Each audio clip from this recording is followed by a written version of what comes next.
Hey everyone, how are you doing? Hope you're doing well. Day, night, evening, wherever you are, it's time to talk about stalls. These are by far the most interesting thing about flying because everyone is so scared of them, right? You're so scared of stalling. If you're aviation, you know stalls all very well. If you're not, then you're also going to be starting to learn a little bit through this video, hopefully, about what a stall is and why you shouldn't be so afraid of it, okay? But why you should respect it too. You should always respect it. So what is a stall, right? What's a stall? Let's start by drawing an airfoil. Let us do that, okay? So we got an airfoil here. All right, so this is an airfoil. And we have relative wind, right? We have airfoil. So to get lift, right? We know that we need an angle of attack, and that is the chord line, which is right about there. Okay, chord line, imaginary from trailing edge to leading edge, and then we have the relative wind, and this angle, that is the angle of attack, all right? That's the angle of attack. So, when you have a positive angle of attack, you are generating lift. And how this works is when we talk about lift, we have two airflow regions. So let me go ahead and erase this really quick. We have angle of attack coming. So we have angle, attack, two airflow regions. So, when this air hits, starts to go around. We got airflow going over the bottom, airflow going over the top,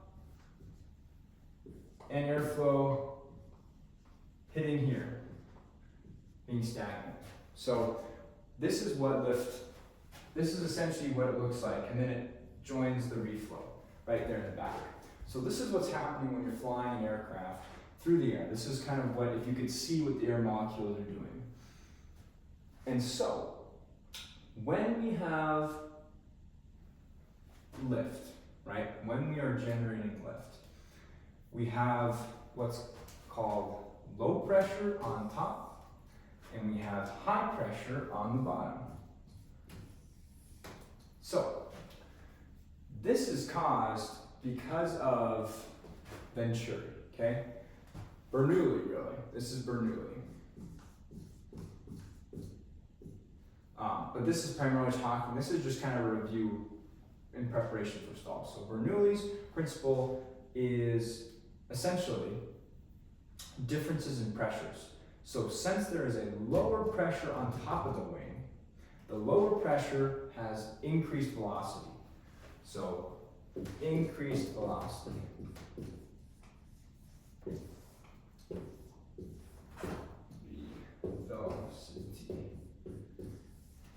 Increased velocity, okay? So, why? Why is there lower pressure here and why is there higher pressure here? Well, I'm glad you asked. The difference is that because the airflow has kind of split, right? They want to reach here at the same time. And if they want to reach at the same time, then they need to speed up on top. The airflow flowing over the top wing actually goes faster to catch up. Now, these molecules of air, they can be separated. They are not attached from whatever you've heard. They're not attached. They can be separated, but essentially this flow, the top portion goes faster than the bottom of the wing, and this generates a lower pressure region due to the increased velocity. Because velocity increases, the pressure decreases. So essentially you get a difference of pressures from high to low. And this is just a basic overview, but that high to low is what generates this upward trend, this upward motion, and that's what we call lift. So anytime you're generating an angle, you have an angle of attack, it's positive, you're generating lift anytime you're flying through this. So now let's look at what happens with the stall. So now let's talk about a stall. So when we're talking about a stall, and that is a pretty darn big angle of attack. This is the relative wind. This is the chord line. An angle of attack is a measure between the chord line and the relative wind. So, this is the chord line. Alright. So when a stall happens, this airflow that's flowing over it starts to burble, becomes turbulent. This burbling, turbulent airflow, it doesn't have enough velocity to reach the other side. Remember how we said that this air, it increases its velocity? That way they can make it at the same time. Basically, the airflow increases. And there are other factors too, which you should watch the lift video that I'm going to be making. That goes really more in depth. But the basics of flying for this demonstration is you have, like I said before, the low pressure and we have the high pressure, okay? The low pressure and the high pressure. And that's what generates the lift, right? And so with that increase of velocity, the pressure is less, according to Bernoulli, all right? So basically, what happens is the airflow doesn't have enough speed, and so it can't make it, and so it burbles. And if it burbles, I mean, imagine you have a wave, right? And that wave is nice and gentle, right? And then all of a sudden, it starts to crash, crash, crash. And that's what turbulent, right? All the white water, I don't know if you've seen that, if you ever been to an ocean, but all that, it's all foamy and it's all like kind of bubbly and you're like, what's going on? Well, that is because the airflow is getting, or the water flow is getting disturbed. It's becoming turbulent. So that's just what happens, same thing with a stall. So that turbulent air is no longer lift producing. It is serving us no purpose. It has no lift. It, to a degree. So it doesn't produce, let me rephrase this. So basically, it's not helping us in any way, essentially what I'm saying. This burble is not helping us. So, when we talk about a stall, let's talk about coefficient of lift and angle of attack. All right? And in a coefficient of lift, angle of attack, essentially we go up, and then there's this decrease. And right there is the angle of attack crit, aka the critical angle of attack. So, when you reach that critical angle of attack, your aircraft goes from increasing, like I said before, you increase your angle of attack and you increase lift. Well, when you reach this spot, you are increasing your angle of attack, but your lift is decreasing. And that's because this turbulent airflow is no longer helping you produce lift. Now, why is it curving down? And well, that's because this part of the wing is still producing lift. That's why I was hesitant to say that, well, the wing's no longer producing lift, because it is. It's just not producing enough lift to sustain flight, to sustain level flight. That's why when you stall a plane, it doesn't just fall like a rock out of the sky. You can recover. And that's why in training you can recover, because you're still producing lift to some degree. So that's why I was hesitant to say that. So I apologize. But now that I kind of explain it, this is no longer helping us produce lift. You still have some lift, not enough to fly, however, for very long. So, when you stall, the definition that you want to remember, okay, is you increase your angle of attack,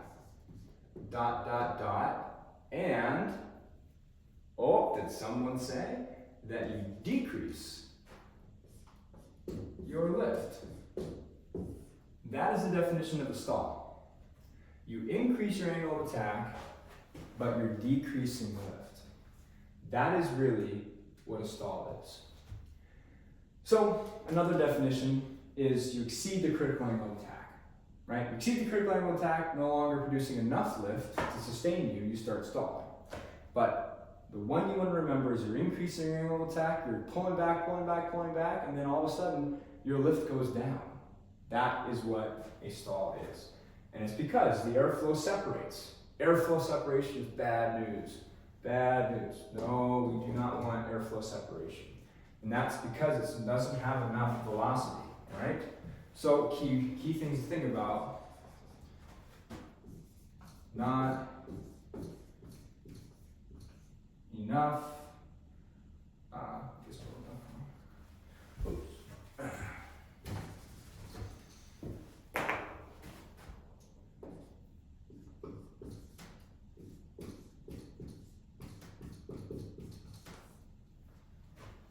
Not enough velocity, okay?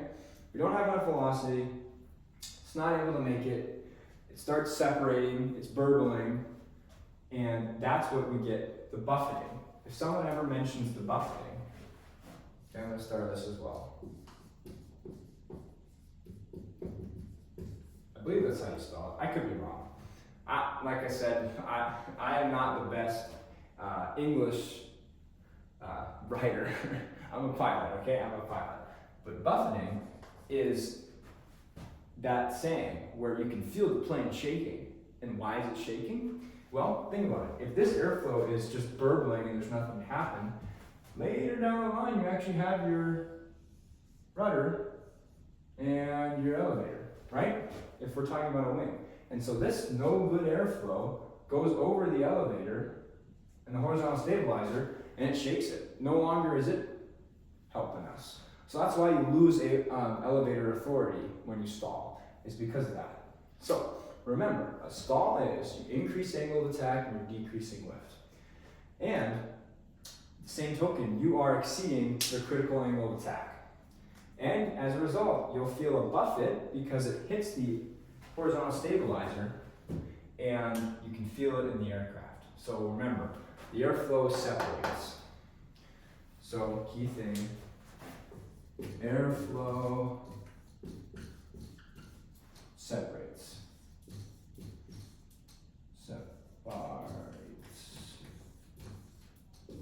Airflow separates.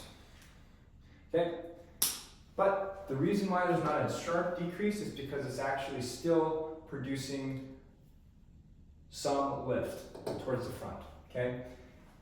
If you stall at the wing roots, right at the front of the fuselage. So imagine here, you've got the fuselage, and you got the wing, and if you stall here, in this region, and then it propagates all the way down, what happens is because you no longer have any aileron authority, because if you stall at the wing root first, all of a sudden, once you hit the critical angle, let's just say it's right there, instead of curving down, you'll actually just sharp come down. This will go away. You'll no longer have any control. You'll just completely have no authority. And that's why at some aircraft they have stall strip, actually all aircraft. They either twist the wing or they have stall strips to make sure that the wing root stalls first and the aileron stalls last. So you still have that authority so that you can regain, you no longer have this, so that you can then get that little bit of wiggle room back. And that's another thing. So we've got stall strips. Let me put this, I'm running out of room. Let's put it here.